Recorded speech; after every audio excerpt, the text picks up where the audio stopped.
Now,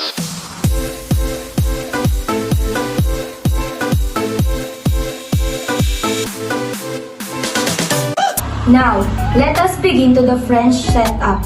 So, the first one is the show plate. Next, the dinner plate. Followed by the salad plate. Next, the fish plate. The soup bowl with underliner.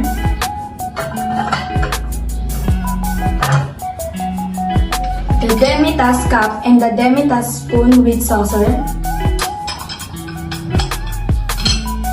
Next is the salt and pepper container.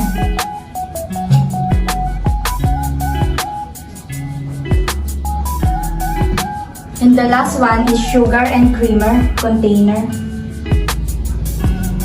Then now, let us move to the cutleries. We will put the dinner knife on the left side, followed by the fish knife, the salad knife, the spoon and the escargot fork on the right side, the dinner fork, the fish fork, and lastly, the salad fork. For our dessert spoon and dessert fork, we will put it on the top of our plate. So that is the cutleries of the French setup.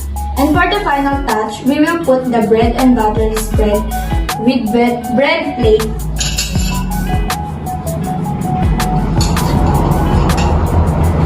the water goblet,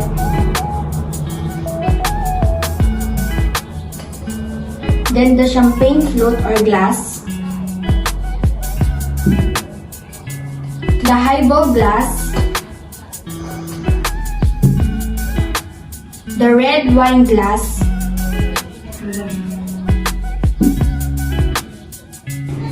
then we may add the table napkin,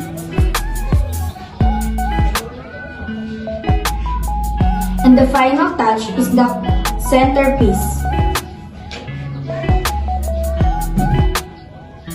So, this is the French table setup.